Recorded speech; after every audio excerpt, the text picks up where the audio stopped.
provavelmente você já deve ter ouvido falar no nome Moabita ou simplesmente Moabe. Os Moabitas foram uma população semítica levantina que viveram há 3.000 anos atrás e que o seu progenitor foi Ló e também o seu filho Moabe. Neste vídeo em especial, eu quero trazer para todos vocês as origens do povo Moabita e os mistérios que envolvem essa população, quem são eles nos dias atuais e muito mais. Falarei também a respeito de sua língua antiga e outras curiosidades. Dito isso, fiquem com mais este vídeo do canal Mistérios de Elohim.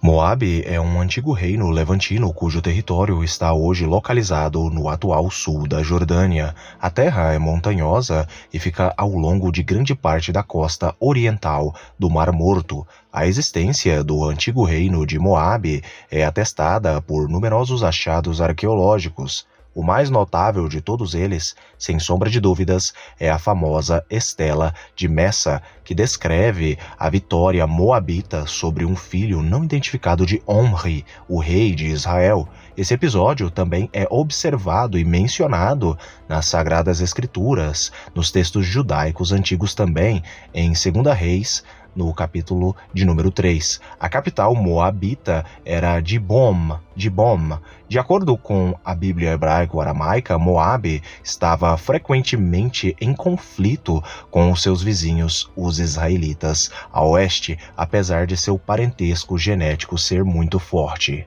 De acordo com as narrativas bíblicas a respeito das origens dos Moabitas e também dos textos judaicos antigos, de acordo com este relato bíblico e judaico, Moabe e Amon eram irmãos e nasceram ali do próprio Ló com as suas próprias filhas. Mas a verdade é que os textos bíblicos e judaicos nos dizem que Ló foi enganado e basicamente as suas filhas embriagaram ele de tal ponto que ele acabou se deitando e tendo filhos com as próprias filhas. Repare agora no texto.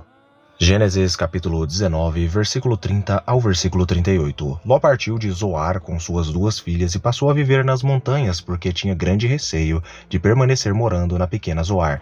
Por este motivo instalou-se numa caverna nas montanhas, ele e também suas filhas. Certo dia a filha mais velha propôs à filha mais nova: "Nosso pai é idoso e não há nenhum outro homem nesta região que venha unir-se a nós, de acordo com o nosso costume de todo mundo. Vem, façamos nosso pai beber muito vinho e deitemo-nos com ele. Assim suscitaremos uma descendência de nosso pai." Portanto, elas fizeram seu pai embebedar-se com vinho naquela mesma noite.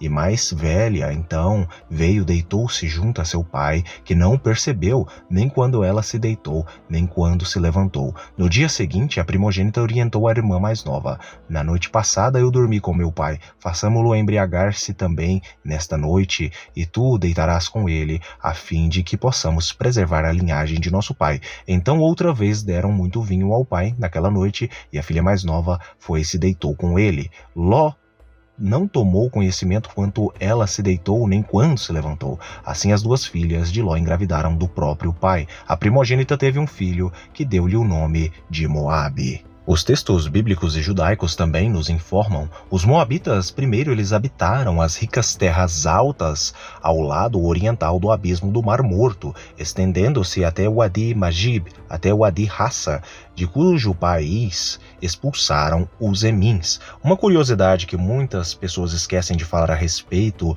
dos moabitas foi que os moabitas, eles partiram para aquela terra do sul da atual Jordânia, e ali acabaram encontrando uma espécie de seres colossais chamados de Emim. Para aqueles que não sabem, os Emim são uma das raças de gigantes que habitavam na terra de Canaã e também em outras regiões além da terra de Canaã.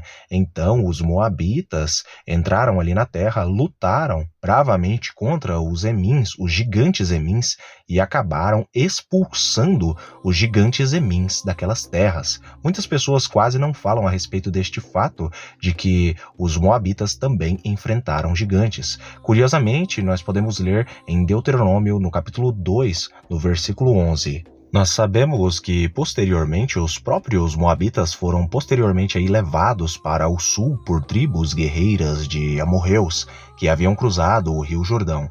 Esses amorreus descritos na Bíblia como governantes pelo rei Sihon ou Sehom, confinaram os moabitas ao país ao sul, no rio Arnon, que formava sua fronteira norte. Isso está descrito em Números capítulo 21, verso 13 e Juízes 11, 18. Deus ele renovou a sua aliança com os israelitas em Moabe antes que os israelitas atravessassem na terra prometida. Deuteronômio capítulo 29, verso 1. Moisés, então, ele morreu ali, em Deuteronômio 34, verso 5, impedido por Deus de entrar na terra prometida. Ele foi enterrado em um local desconhecido em Moabe, e os israelitas passaram ali um período de 30 dias em luto. Deuteronômio capítulo 34, verso 6 ao 8. De acordo com o livro dos Juízes, os israelitas não passaram pela terra dos moabitas, Juízes 11, verso 18, mas conquistaram o reino de Sion e a sua capital em Hesbom. No caso, o reino de Sion eram amorreus, não eram moabitas. Após a conquista de Canaã, as relações de Moabe com Israel eram de caráter misto, às vezes bélicas, guerras e às vezes até mesmo pacíficas. Com a tribo de Benjamim, eles tiveram pelo menos uma luta severa, em união com seus parentes, os amonitas e os amalequitas. O juiz benjamita, chamado pelo nome de Aiud, assassinou o rei moabita de Eglon e liderou um exército israelita contra os moabitas em um val do rio Jordão, matando muitos deles. O livro de Ruth testemunha as relações amistosas entre Moabe e Belém, uma das cidades da tribo de Judá. Por ser descendente de Ruth, pode-se dizer então que o próprio rei Davi tinha sangue moabita nas suas veias, ou seja, além de descendente de Abraão via judaica, Davi também era descendente de Ló via Moabe, por conta de Ruth. Nós sabemos que quando pressionado o rei Davi pelo rei Saul, em 1 Samuel, capítulo 22, do verso 3 ao 4, nós sabemos que ali o rei Davi teve que enviar seus pais ali para o antigo rei de Moabe de sua época. Mas agora falando a respeito da etimologia da palavra ou do termo Moab, nós sabemos que o termo Moab ele é descrito por exemplo, na Septuaginta grega Koiné, em Gênesis, no capítulo 19, verso 37, que ao mesmo tempo explica o significado do nome e que faz uma alusão a Moab, como por exemplo, o significado de Moab é colocado na Septuaginta como sendo de meu pai. Esse significado de meu pai tem uma relação simbólica, porque a filha de Ló teve um filho com seu próprio pai. Por isso ela colocou basicamente o nome do filho de do meu pai ou de meu pai. O grande estudioso e linguista das línguas semíticas, Fritz Hommel, ele considera que o nome Moab seria basicamente uma abreviatura, digamos que aramaica, de Imoab, e basicamente significaria sua mãe é seu pai. Mas agora falando a respeito da religião dos moabitas, as referências à religião de Moab são escassas. A maioria dos moabitas seguiam a antiga religião semítica, como outros antigos povos de língua semítica, e o livro dos Números diz que eles induziram os israelitas a juntarem-se aos seus sacrifícios. Está descrito em Números capítulo 25, verso 2 e Juízes 10, verso 6. Seu deus principal, até onde nós sabemos, parece ter sido Quemosh ou Quemos, e a Bíblia se refere a ele como o povo de Quemosh, em Números 21, 29 e Jeremias 48, verso 46. Durante a Idade do Ferro, vários locais de culto moabitas foram encontrados em locais como Deir Alá, Damiá e Atarus e Kirbet al-Mudaina.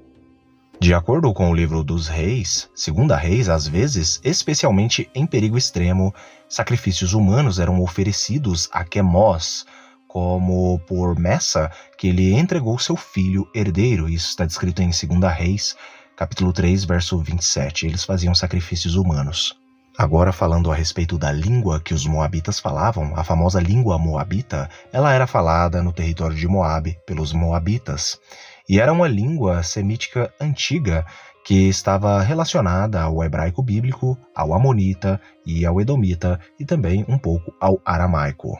Nós sabemos que os antigos moabitas, o próprio Ló, pai dos moabitas, ele falava uma espécie de aramaico antigo. E curiosamente, segundo a incrível obra linguística semítica de O Deus dos Semitas, ela vai nos dizer que muitas tribos descendentes de arameus e também de caldeus, mas principalmente de arameus, antigamente falavam o aramaico. Porém, quando se mudaram para uma região próxima aos cananeus étnicos, eles tomaram para si dialetos da língua cananeia.